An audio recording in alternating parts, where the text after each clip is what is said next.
Hey guys, how's it going? Coach Tyson from Ox Strength, and today in this video we're going to be talking about hitting the depth in a barbell back squat.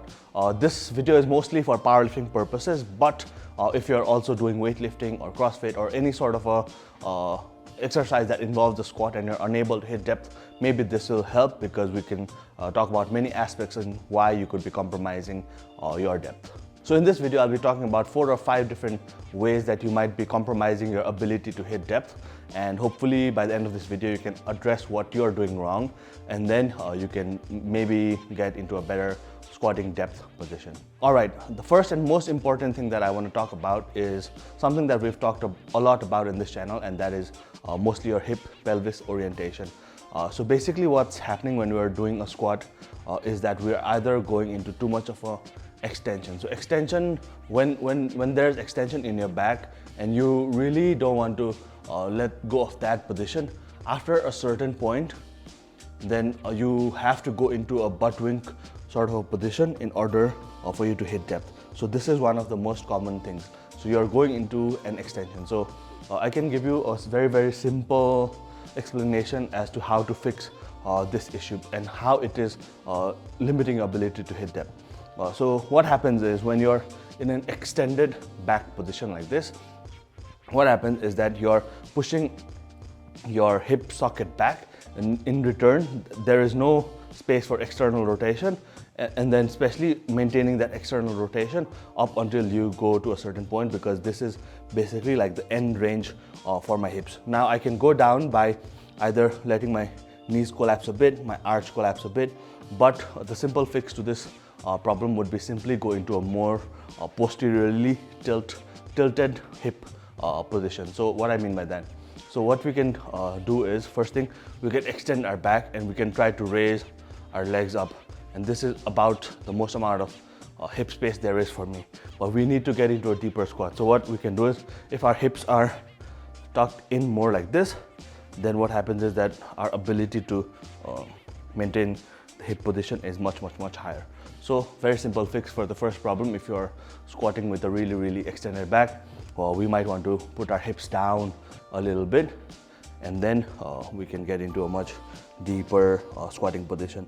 And this also fixes the problem of a butt wink, which some of you might be facing, because if you're putting yourself in a extended position like that, in order to hit depth, your hips have to go under to get into a deeper squat position, which we also call the butt wink. So that's variable number 1.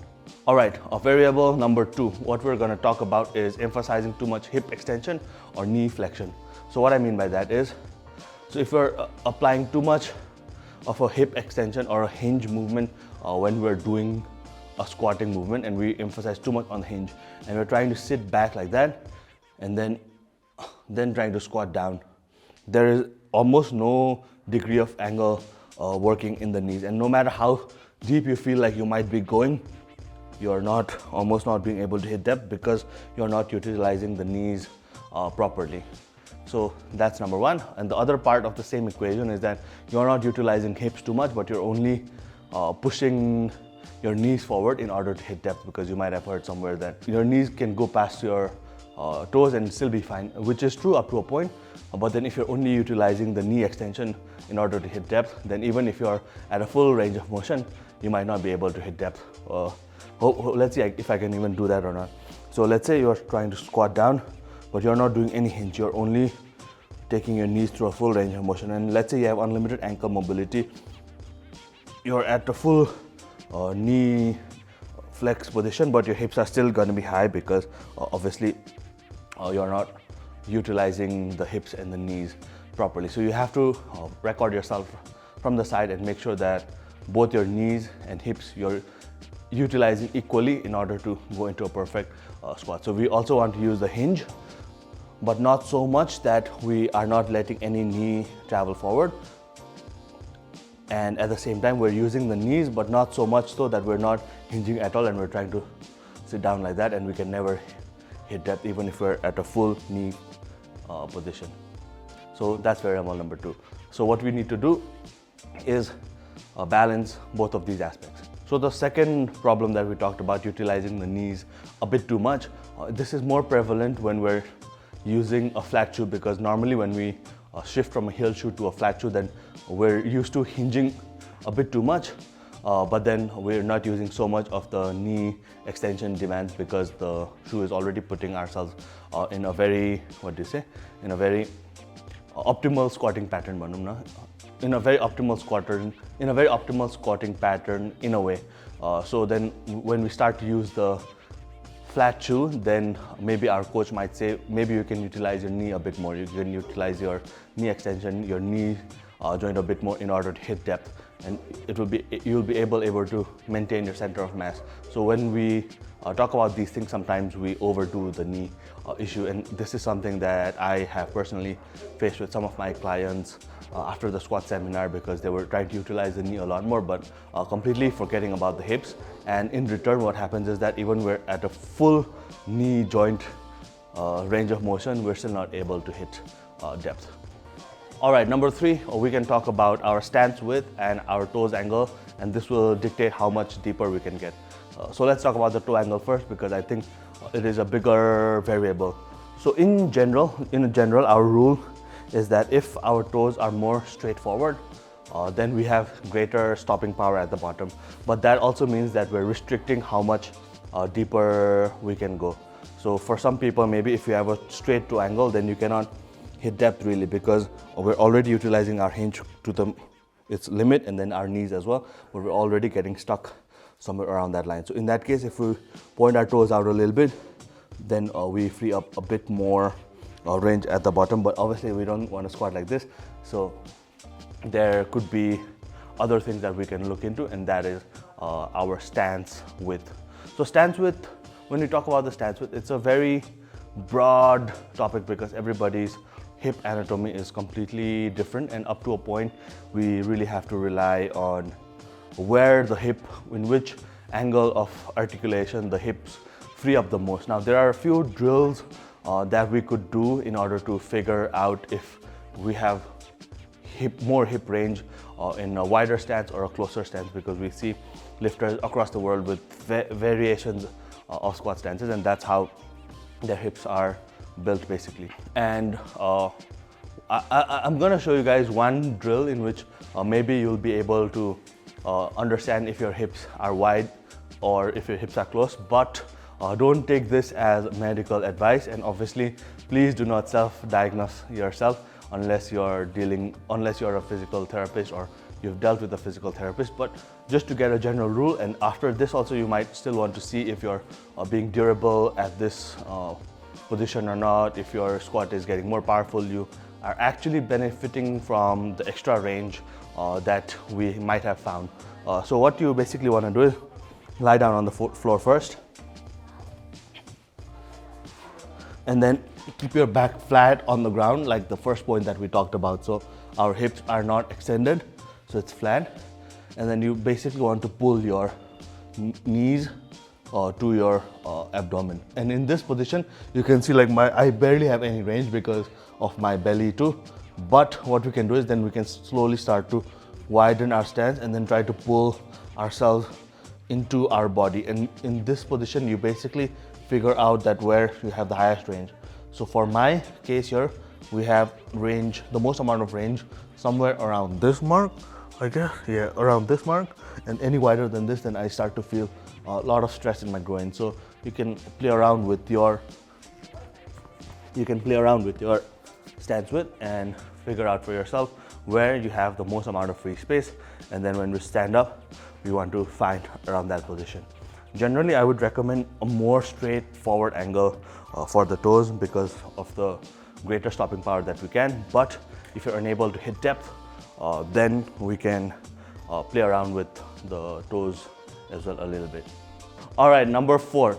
So this is counterintuitive to what I've said in the past in another video, and that is to do with the foot arch. While it is really important, sometimes what happens is that when we have excessive foot arch, then we have greater stopping power and our toes are in a more straight angle from the front.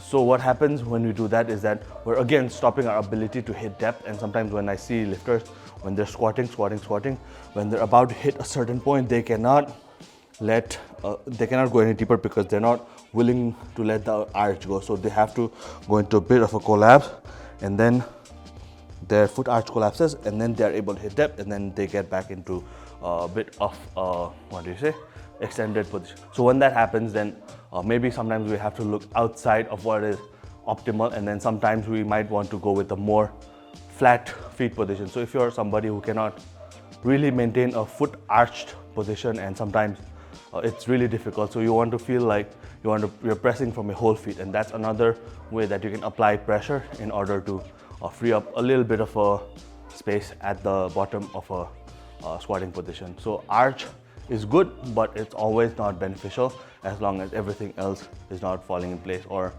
you can't hit depth, so that's not even a squat, right? So what we can do is we can remove the arch a little bit and then get into a better squatting position. And finally, some of the lifters are just built a bit like a bigger person might be squatting, and then it might look like you're unable to hit depth, and that's because when you're at the bottom of a squat, your hamstrings and your calf are literally touching against each other. In my case, that doesn't really happen, but if you're somebody really big, like when you're at this position, your calf and your hamstrings are already like touching, but you're still at a very high position. So if you're one of those lifters, hopefully I don't think we have that many in Nepal, but if you're one of those lifters that have a problem with that, then we really have to work around with everything that we talked about earlier in the video. So starting with proper posterior tilt position, so you're giving your body the entire range that it needs to in order to squat. Second, we need to maximize our squat stance to what is the most optimal and where our hips are the freest. So that's number two. Number three, we maybe want to point out our toes a little bit more, so that it gives ourselves the ability to go down a little bit more, and maybe even we have to adopt techniques such as like a really flat pressing force, and not focus too much on the arch. So you're pressing from your whole feet, like almost like if you're doing like a handstand walk or like a bench press. So pressing from your whole feet, and that may allow you to sink in a little bit deeper. And in some rare cases, we might just recommend you a weightlifting shoe, just because it gives our ankle a bit more range that we typically wouldn't have without a proper weightlifting shoe, so that we can get another few inches at the bottom too, and then just focus on all of these things. But that doesn't mean you have to utilize all of these techniques when you're squatting. You don't want to be the most optimal to hit depth in a perfect squat technique, because depth is just a small part of the equation. Sometimes what happens is that some lifters can get into a really wide stance, and then they can even get, because they have so much space at this wider stance, that they can even go down into the hole with an extended back and be all right. But maybe I might not be able to do it. But if your hips allow you to be really wide and be powerful, some of the other things, you can have a big arch, you can have extended back and still hit depth, and that's completely fine if you need that sort of a feedback. But it doesn't mean we need to utilize all of these, but we can start working one by one and understand where we get the most leverage out of our lift, where we get the most amount of strength out of our lift, and that is very important. Because oftentimes what happens is that when I give these cues, the athlete wants everything to be optimal, and it does not have to be. Everything does not have to be optimal. These are just variables that you might want to think if you're having problems with your depth. So let's say for Ojas, for example, sometimes he's unable to hit depth, but we're only focusing on the first cue, and that's enough because he has an excessive arch on his feet. But when we just put our hips inside a little bit, we're able to hit depth, and that feels really strong, powerful. Toes are still forward, his stance is still close.